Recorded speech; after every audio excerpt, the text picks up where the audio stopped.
ಎಲ್ಲರಿಗೂ ನಮಸ್ಕಾರಗಳು. ಇಂದಿನ ವಿಡಿಯೋದಲ್ಲಿ ನಾವು 7ನೇ ತರಗತಿಯ ಗಣಿತ ವಿಷಯದ ಭಾಗ 2ರಲ್ಲಿನ 13ನೇ ಅಧ್ಯಾಯವಾದ ಘನಾಕೃತಿಗಳು ಎಂಬ ಅಧ್ಯಾಯದಲ್ಲಿ ಅಭ್ಯಾಸ 13.3ರಲ್ಲಿ ಬರ್ತಕ್ಕಂತಹ ಎಲ್ಲಾ ಲೆಕ್ಕಗಳನ್ನು ತಿಳಿಯೋಣ ಮಕ್ಕಳೇ. ಪ್ರಶ್ನೆ 1. ಮುಂದಿನ ಘನಗಳ ಲಂಬ ಅಥವಾ ನೀಳ ಅಥವಾ ಅಡ್ಡ ಕತ್ತರಿಸುವಿಕೆಯಿಂದ ನೀವು ಪಡೆಯುವ ಅಡ್ಡ ಛೇದವು ಯಾವುದು? ನೋಡಿ ಮಕ್ಕಳೇ, ಇಲ್ಲಿ ಕೆಲವೊಂದು ವಸ್ತುಗಳ ಹೆಸರನ್ನ ಕೊಟ್ಟಿದ್ದಾರೆ. ಇವುಗಳನ್ನ ಲಂಬವಾಗಿ ಕತ್ತರಿಸಿದಾಗ ಯಾವ ಆಕೃತಿ ಬರುತ್ತೆ ಮತ್ತೆ ಅಡ್ಡವಾಗಿ ಕತ್ತರಿಸಿದಾಗ ಯಾವ ಆಕೃತಿ ಬರುತ್ತೆ ಅಂತ ನೀವು ಪರೀಕ್ಷಿಸಬೇಕು. ನೋಡಿ, ಇಲ್ಲಿ ಒಂದು ಇಟ್ಟಿಗೆ ಅಂತ ಕೊಟ್ಟಿದ್ದಾರೆ, ಒಂದು ದುಂಡಾಗಿರುವ ಸೇಬು, ಒಂದು ದಾಳ, ಒಂದು ವೃತ್ತಾಕಾರದ ಕೊಳವೆ, ಒಂದು ಶಂಕುವಿನಾಕೃತಿಯ ಐಸ್ ಕ್ರೀಮ್ ಅಂತ ಕೊಟ್ಟಿದ್ದಾರೆ. ಹಾಗಾದ್ರೆ ಪರೀಕ್ಷಿಸೋಣ ಮಕ್ಕಳೇ. ನೀವು ಸಹ ಇದೇ ರೀತಿಯಲ್ಲಿ ಬರ್ಕೊಳ್ಳಿ ಮಕ್ಕಳೇ. ಇಲ್ಲಿ ಘನಗಳು, ಲಂಬ ಅಥವಾ ನೀಳ, ಇಲ್ಲಿ ಅಡ್ಡ. ಈಗ ಒಂದೊಂದೇ ವಸ್ತುಗಳನ್ನ ಪರೀಕ್ಷಿಸೋಣ ಮಕ್ಕಳೇ. ನೋಡಿ ಮಕ್ಕಳೇ, ಮೊದಲನೇದು ಒಂದು ಇಟ್ಟಿಗೆ ಅಂತ ಕೊಟ್ಟಿದ್ದಾರೆ. ನಾವು ಉದಾಹರಣೆಯಾಗಿ ಈ ರೀತಿ ಒಂದು ಎರೇಸರ್ ಅನ್ನ ತೆಗೆದುಕೊಂಡ್ಬಿಟ್ಟು ತೋರಿಸ್ತಾ ಇದ್ದೀನಿ. ಇದನ್ನ ನಾವು ಲಂಬವಾಗಿ ಮತ್ತೆ ಅಡ್ಡವಾಗಿ ಕತ್ತರಿಸ್ಬಿಟ್ಟು ನೋಡೋಣ ಯಾವ ಆಕೃತಿ ಬರುತ್ತೆ ಅಂತ. ನೋಡಿ, ಇಟ್ಟಿಗೆನೂ ಸಹ ಇದೇ ರೀತಿ ಇರುತ್ತೆ ಅಲ್ವಾ ಮಕ್ಕಳೇ. ಹಾಗಾದ್ರೆ ಇದನ್ನ ನಾವು ಲಂಬವಾಗಿ ಕತ್ತರಿಸೋಣ. ಲಂಬವಾಗಿ ಅಂದ್ರೆ ಈ ರೀತಿ ಮಕ್ಕಳೇ. ನೋಡಿ,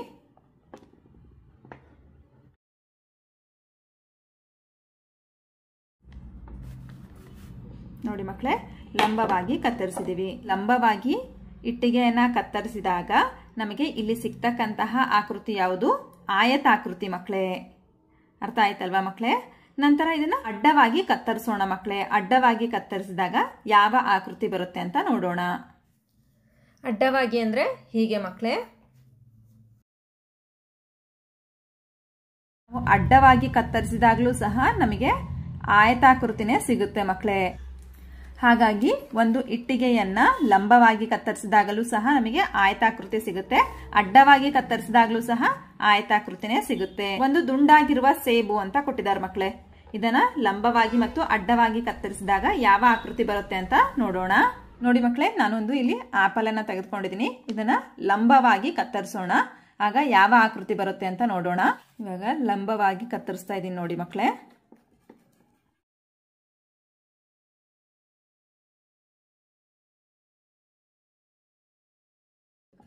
ಯಾವ ಆಕೃತಿ ಬರುತ್ತೆ ಮಕ್ಕಳೇ? ನೋಡಿ, ಲಂಬವಾಗಿ ಕತ್ತರಿಸಿದಾಗ ವೃತ್ತ ಬರುತ್ತೆ ಅಲ್ವಾ. ವೃತ್ತಾಕೃತಿಯನ್ನ ನಾವು ನೋಡ್ತೀವಿ. ನೋಡಿ, ಅರ್ಥ ಆಗ್ತಾ ಇದೆ ಅಲ್ವಾ ಮಕ್ಕಳೇ? ನಾವು ಒಂದು ಸೇಬನ್ನ ಲಂಬವಾಗಿ ಕತ್ತರಿಸಿದಾಗ ನಾವು ವೃತ್ತಾಕೃತಿಯನ್ನ ಪಡಿತೀವಿ. ನೋಡಿ ಮಕ್ಕಳೇ, ಒಂದು ಆಪಲ್ ಅನ್ನ ಅಡ್ಡವಾಗಿ ಕತ್ತರಿಸಿ ನೋಡೋಣ.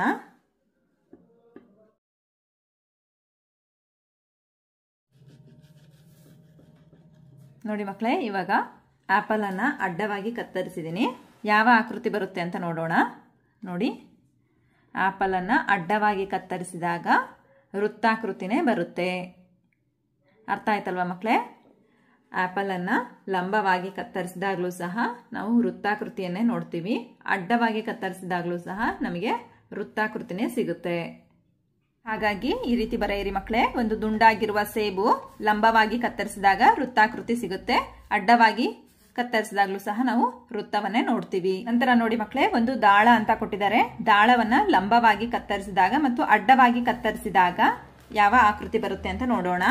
ನೋಡಿ ಮಕ್ಕಳೇ, ಡೈಸ್ ದಾಳ ಈ ರೀತಿ ಇರುತ್ತೆ ಅಲ್ವಾ, ಈ ರೀತಿ ಚೌಕವಾಗಿರುತ್ತೆ ಅಲ್ವಾ ಮಕ್ಕಳೇ. ಇದನ್ನ ಲಂಬವಾಗಿ ಕತ್ತರಿಸೋಣ. ನೋಡಿ ಮಕ್ಕಳೇ, ಲಂಬವಾಗಿ ಕತ್ತರಿಸಿದೀವಿ. ನೋಡಿ ಮಕ್ಕಳೇ, ಲಂಬವಾಗಿ ಕತ್ತರಿಸಿದಾಗ ಇಲ್ಲಿ ಯಾವ ಆಕೃತಿ ಬಂದಿದೆ ಮಕ್ಕಳೇ? ಇಲ್ಲಿ ಚೌಕಾಕೃತಿನೇ ಬಂದಿದೆ. ಲಂಬವಾಗಿ ಕತ್ತರಿಸಿದಾಗಲೂ ಸಹ ಚೌಕಾಕೃತಿನೇ ಬಂದಿದೆ. ಇದನ್ನ ಅಡ್ಡವಾಗಿ ಕತ್ತರಿಸಿ ನೋಡೋಣ. ನೋಡಿ ಮಕ್ಕಳೇ, ಲಂಬವಾಗಿ ಕತ್ತರಿಸಿದಾಗಲೂ ಸಹ ನಮಗೆ ಚೌಕಾಕೃತಿ ಸಿಕ್ಕಿತ್ತು, ಅಡ್ಡವಾಗಿ ಕತ್ತರಿಸಿದಾಗಲೂ ಸಹ ನಮಗೆ ಚೌಕಾಕೃತಿನೇ ಸಿಗ್ತಾ ಇದೆ. ಹಾಗಾಗಿ ಈ ರೀತಿ ಬರೆಯಿರಿ ಮಕ್ಕಳೇ.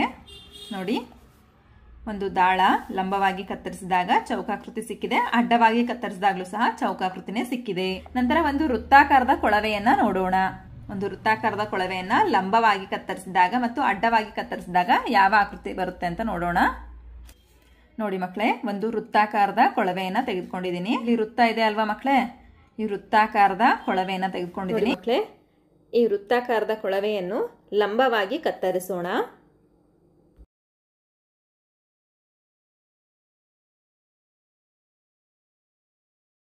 ಮಕ್ಕಳೇ, ನಾವು ಲಂಬವಾಗಿ ಕತ್ತರಿಸಿದಾಗ ನಮಗೆ ವೃತ್ತಾಕಾರ ಸಿಕ್ಕಿದೆ ನೋಡಿ. ಲಂಬವಾಗಿ ಕತ್ತರಿಸಿದಾಗ ವೃತ್ತಾಕಾರ ಸಿಕ್ಕಿದೆ ಅಲ್ವಾ ಮಕ್ಕಳೇ. ನಂತರ ಅಡ್ಡವಾಗಿ ಕತ್ತರಿಸಿದಾಗ ಯಾವ ಆಕೃತಿ ಸಿಗುತ್ತೆ ಅಂತ ನೋಡೋಣ.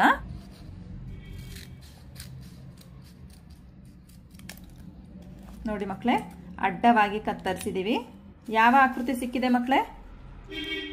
ಅಡ್ಡವಾಗಿ ಕತ್ತರಿಸಿದಾಗ ನಮಗೆ ಆಯತಾಕೃತಿ ಸಿಕ್ಕಿದೆ ಮಕ್ಕಳೇ ಅಲ್ವಾ. ಅಡ್ಡವಾಗಿ ನಾವು ಈ ವೃತ್ತಾಕಾರದ ಕೊಳವೆಯನ್ನು ಕತ್ತರಿಸಿದಾಗ ಆಯತಾಕೃತಿ ಸಿಕ್ಕಿದೆ. ಅರ್ಥ ಆಯ್ತಲ್ವಾ ಮಕ್ಕಳೇ? ಹಾಗಾಗಿ ಈ ರೀತಿ ಬರೆಯಿರಿ. ಒಂದು ವೃತ್ತಾಕಾರದ ಕೊಳವೆಯನ್ನು ಲಂಬವಾಗಿ ಕತ್ತರಿಸಿದಾಗ ವೃತ್ತಾಕೃತಿ ಸಿಕ್ಕಿದೆ, ಅಡ್ಡವಾಗಿ ಕತ್ತರಿಸಿದಾಗ ಆಯತಾಕೃತಿ ಸಿಕ್ಕಿದೆ. ನಂತರ ಒಂದು ಶಂಕುವಿನ ಆಕೃತಿಯ ಐಸ್ ಕ್ರೀಮ್ ಅಂತ ಕೇಳಿದ್ದಾರೆ. ಇದನ್ನ ಲಂಬವಾಗಿ ಮತ್ತು ಅಡ್ಡವಾಗಿ ಕತ್ತರಿಸಿ ನೋಡೋಣ. ನೋಡಿ ಮಕ್ಕಳೇ, ಒಂದು ಶಂಕುವಿನ ಆಕೃತಿಯ ಐಸ್ ಕ್ರೀಮ್ ಇದೇ ರೀತಿ ಇರುತ್ತೆ ಅಲ್ವಾ, ಹೌದು ತಾನೆ? ಇದನ್ನ ನಾವು ಮೊದಲು ಅಡ್ಡವಾಗಿ ಕತ್ತರಿಸೋಣ ಮಕ್ಕಳೇ. ಅಡ್ಡವಾಗಿ ಕತ್ತರಿಸಿದಾಗ ಯಾವ ಆಕೃತಿ ಬರುತ್ತೆ ಅಂತ ನೋಡೋಣ. ನೋಡಿ, ಅಡ್ಡವಾಗಿ ಕತ್ತರಿಸ್ತಾ ಇದ್ದೀನಿ.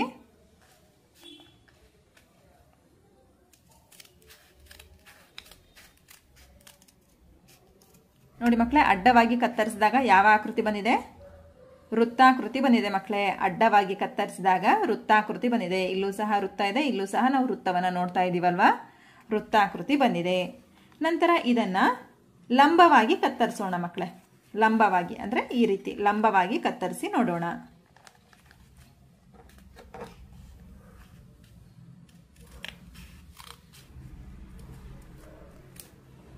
ನೋಡಿ ಮಕ್ಕಳೇ, ಇವಾಗ ಇದನ್ನ ಲಂಬವಾಗಿ ಕತ್ತರಿಸಿದ್ದೀನಿ. ಲಂಬವಾಗಿ ಕತ್ತರಿಸಿದಾಗ ಯಾವ ಆಕೃತಿ ಬಂದಿದೆ ಮಕ್ಕಳೇ? ಲಂಬವಾಗಿ ಕತ್ತರಿಸಿದಾಗ ನಾವು ತ್ರಿಭುಜವನ್ನ ನೋಡ್ತಾ ಇದ್ದೀವಿ. ನೋಡ್ತಾ ಇದ್ದೀರಲ್ವಾ ಮಕ್ಕಳೇ? ಲಂಬವಾಗಿ ಕತ್ತರಿಸಿದಾಗ ತ್ರಿಭುಜವನ್ನ ನೋಡ್ತಾ ಇದ್ದೀವಿ. ಹಾಗಾದ್ರೆ ಒಂದು ಶಂಕುವಿನ ಆಕೃತಿಯ ಐಸ್ ಕ್ರೀಮ್ ಅನ್ನ ನಾವು ಲಂಬವಾಗಿ ಕತ್ತರಿಸಿದಾಗ ತ್ರಿಭುಜಾಕೃತಿಯನ್ನ ನೋಡ್ತೀವಿ, ಅಡ್ಡವಾಗಿ ಕತ್ತರಿಸಿದಾಗ ವೃತ್ತಾಕೃತಿಯನ್ನ ನೋಡ್ತೀವಿ. ಅರ್ಥ ಆಯ್ತಲ್ವಾ ಮಕ್ಕಳೇ?